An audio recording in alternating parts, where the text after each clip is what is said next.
In the peaceful town of Elmbridge, life followed a simple rhythm, and at its heart was Elmbridge High School. Jack Rivers, a janitor in his late 60s, had worked at the school for nearly 2 decades. To many, he was just the quiet man who kept the school clean, mended broken desks, and cleared snow from the steps in winter. But to Jack, this school was more than a job, it was a place where he felt connected to the community. He had seen generations of kids walk through the doors, and every day, he found purpose in making their environment just a little bit better. One rainy afternoon, Jack happened to overhear a conversation between 2 school board officials in the staff room. They spoke in hushed voices about the school's shrinking budget and the likely decision to close Elmbridge High at the end of the year. Jack's heart sank.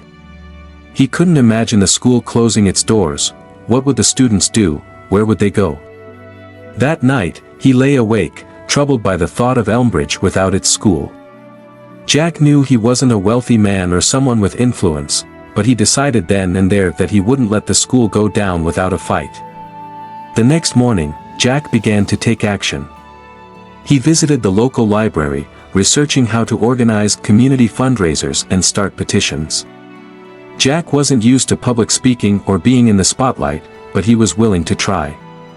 He printed out a petition and began going door to door in his neighborhood. Most people smiled politely but doubted that a janitor could really change the school's fate. But Jack didn't give up. Slowly, he started gathering signatures. As word spread, a few teachers and parents joined him. It wasn't much, but it was a start. Jack's persistence paid off. He began setting up a table outside the local grocery store, explaining to anyone who would listen why Elmbridge High was worth saving. His passion caught the attention of the town's local newspaper, which published a story about Janitor with a cause. More people joined the effort, and the mayor invited Jack to speak at the next town meeting. Jack was nervous, his hands shaking as he spoke into the microphone, but he poured his heart out about why the school mattered. By the end of the meeting, the town was on his side. Months later, the day of the final decision arrived. The town gathered in the school gymnasium, and the air buzzed with nervous energy.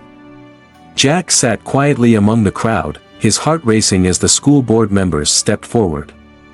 They announced that, thanks to the community's efforts, Elmbridge High had raised enough money to stay open for another year.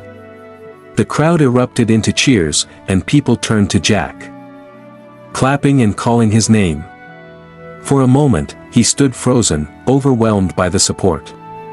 Then, he found himself speaking again, thanking everyone for believing in the school, and in him. Jack's story became a local legend, inspiring small towns across the state to rally for their schools. A few years later, Jack retired from his job, but his impact on Elmbridge High lived on. In honor of his efforts, the school dedicated a bronze plaque in his name, right next to the front entrance. Jack, now a little older but still wearing his trusty navy blue cap, stood proudly with the students as they unveiled the plaque.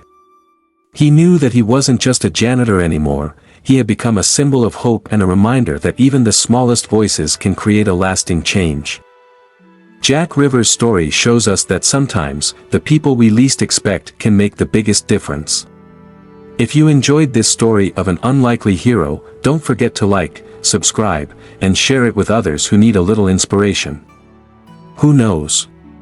You might just inspire the next Jack Rivers in your own community. Thanks for watching.